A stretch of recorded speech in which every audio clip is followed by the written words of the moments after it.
안녕하세요. 주식은 역시 길이길이세 길이십니다. 안녕하세요, 기리분들. 자, 이번 주 매주 토요일마다 돌아오는 공모 일정 또 한번 공부해 보도록 하겠습니다. 같이 공부하시죠. 렛츠 기!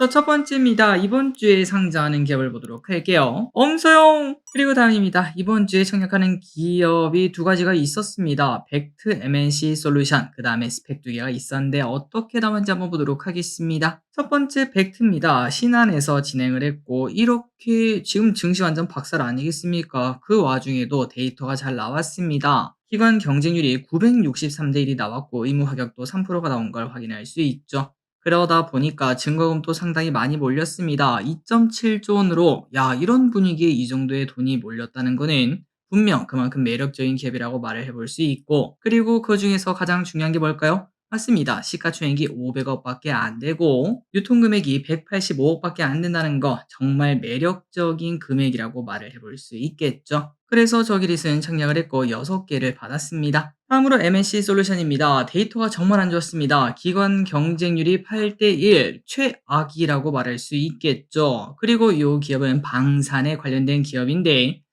타이밍이 너무 안 좋습니다. 딱 한 달 전에만 왔었어도 지금이랑 분위기가 완전 달랐을 것 같아요. 어쨌든 데이터가 좋지 않다 보니까 저기릿은 패스를 했고 대부분의 기업들이 패스를 하셨을 거고 증거금은 단 560억밖에 몰리지 않았습니다. 그리고 여기요, 방산인 걸 제외하더라도 시가총액이 너무나 높죠. 무려 6천억입니다. 그러다 보니까 인기가 없었던 것으로 보이네요. 다음으로 스펙 두 개가 있었습니다. 자, 최근 들어 상장한 스펙들 대부분 4천원 이상을 쳐줬습니다. 그러니까 한 주당 2천원이면 10개 받았다면 2만 원이 넘는 수익을 기대해 볼 수 있겠죠. 그리고 또 중요한 거는 스펙은 무위험 투자 아니겠습니까? 손해를 최대한 많이 봐도 결국은 수수료 2천원, 그거만 손해보면 끝나는 투자다 보니까 당연히 이거는 청약을 해야 된다고 생각을 했고, 저기릿은 키움은 10개, KB는 12개를 받았습니다. 좋은 결과 있었으면 좋겠네요. 그리고 다음입니다. 다음 주에 상장하는 기업을 보도록 할게요. 자, 주식은 없고 스펙은 두 개가 있습니다. 방금 전에 청약했던 스펙 두 개. 좋은 결과 있으면 바로 매도하면 될 것 같고 3천원 이상일 때 바로 매도하는 게 맞다고 생각합니다. 4천원 넘을지 안 넘을지는 알 수가 없기 때문이죠. 좋은 결과 있기를 바랍니다. 그리고 마지막입니다. 다음 주에 청약하는 기업. 연말이라 그런지 지금 분위기가 이렇게 안 좋은데도 무려 스펙까지 합쳐서 7개가 몰려오고 있습니다. 어떠한 기업들인지 한번 보도록 할게요.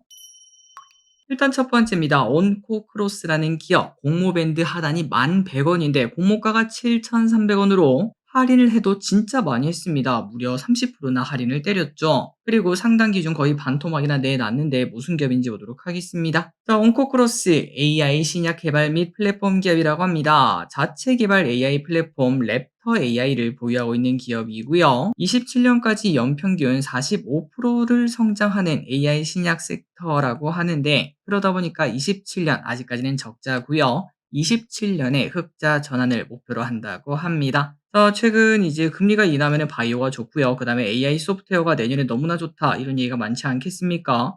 그러다 보니까 섹터는 완벽한 것 같은데 과연 성공적으로 상장할 수 있을지 볼 필요가 있겠습니다. 그리고 중요한 거는 상장 이후에도 관심을 둘 만한 섹터겠죠. 실적은 당연히 안 좋습니다. 적자 하고 있는데 아까 말했다시피 27년에는 흑자 하겠소 라고 말을 하고 있고, 그렇다면 기관 평가는 어땠나 보도록 하겠습니다. 대부분의 기관이 7,000원에서 7,500원을 제시를 했습니다. 요즘 분위기가 너무나 안 좋다 보니까 이 가격 아니면 안 사겠다, 이렇게 말을 한 거죠. 그래서 공모가 7,300원에 확정이 되었고, 그렇다면 청약을 해야 되는가 말아야 되는가, 기관 스위치 결과를 보면은 1,400건이 참여, 그 다음에 경쟁률은 630대 1이 나왔습니다. 좀 애매하죠. 그리고 아까 보다시피 이제 대부분의 기관들이 이제 가격을 좀 낮게 써내긴 했지만 그럼에도 관심이 꽤나 깊었던 기업인 걸 확인할 수 있습니다. 그리고 아까 말했다시피 섹터도 괜찮고 시가총액도 할인을 많이 때려서 685억밖에 안 됩니다. 그러다 보니까 상장 당일에 풀리는 물량은 그렇게 많지 않다라고 말을 해볼 수 있겠죠. 그래서 개인적으로는 한 번쯤은 해볼 만하다. 다만 실패 확률은 60%가 넘을 것 같습니다. 요즘 분위기가 너무나 안 좋기 때문이죠. 그럼에도 불구하고 아까 말했던 섹터, 그 다음에 시가총액이 낮다는 점, 이 두 개를 좀 높게 본다면은 그래도 이럴 때 한번 대박이 터질 수도 있겠다라고 생각할 수도 있고, 그 부분을 노린다면 청약을 해보시면 될 것 같고요. 하지만 중요한 거는 만약에 실패한다면은 한 주당 한 1,000원에서 2,000원 정도의 손실을 볼 가능성이 분명히 있습니다. 그래서 몇 주를 받을지 그런 것들을 고민을 해보시고 청약을 결정해 보시면 될 것 같습니다.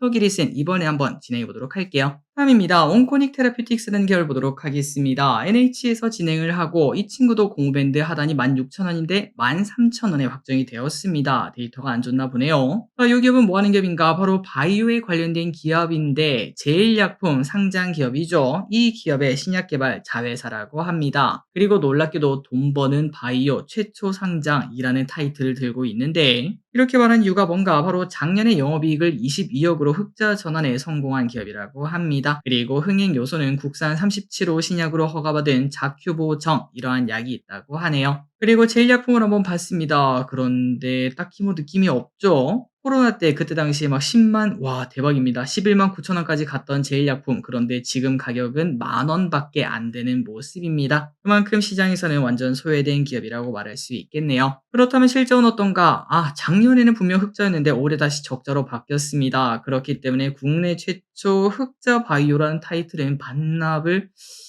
해야 될지 모르겠지만 그래도 반만 가지고 있는 타이틀이 아닌가라는 생각이 들고 이 친구도 26년에 흑자 전환을 예상한다고 합니다. 그러다 보니까 기관들의 평가는 그렇게 좋지는 않았습니다. 대부분의 기관들이 13,000원 미만을 또 써냈고요. 그러다 보니까 공모가는 13,000원에 써냈습니다. 자, 그렇다면 이걸 청약을 해야 되는가 말아야 되는가? 이거는 패스를 하는 게 맞다고 볼 수 있겠죠. 기관 데이터를 보면은 840건이 청약, 그리고 경쟁률은 200대 1밖에 안 되는 모습이고요. 시가총액도 1,400억으로 높은 편이다 보니까 이 친구는 패스하시면 될 것 같습니다. 다음입니다. IST라는 기업을 보도록 하겠습니다. KB에서 진행을 하고 공모밴드는 9,700원에서 11,400원인데 아직까지는 미정. 자, 이 기업은 뭐 하는 기업인가? SK하이닉스와 삼성전자의 풋 클리너라는 거를 공급하는데요. 풋이 뭔가 봤더니 웨이퍼를 적재하는 용기라고 합니다. 그런데 거기에 뭐 이물질 같은 게 있으면 안 되겠죠. 그래서 이 풋을 깨끗하게 만드는 클리너를 공급하는 기업인데 하이닉스와 삼성전자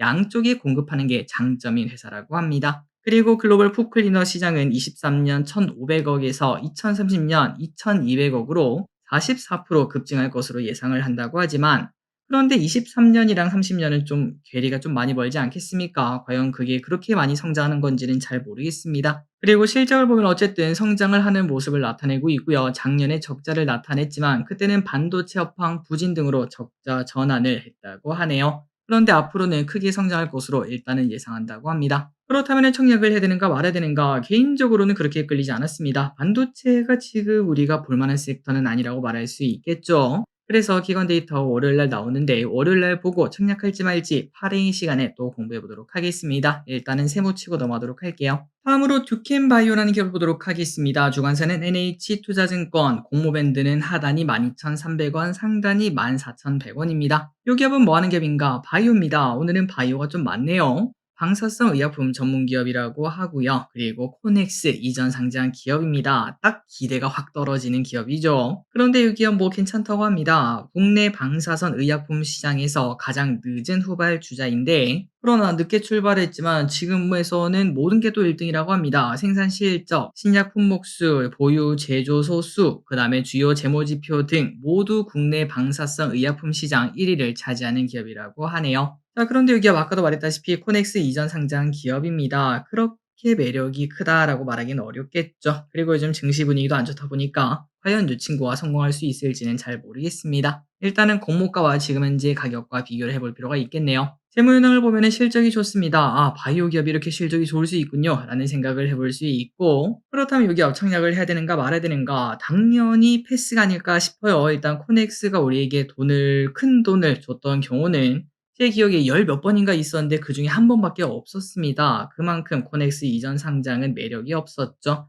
그리고 이 친구는 시가총액도 4천억이나 되다 보니까 만약에 400억이었으면 했을 텐데 그런데 4천억이다 보니까 매력이 많이 떨어지는 것 같습니다.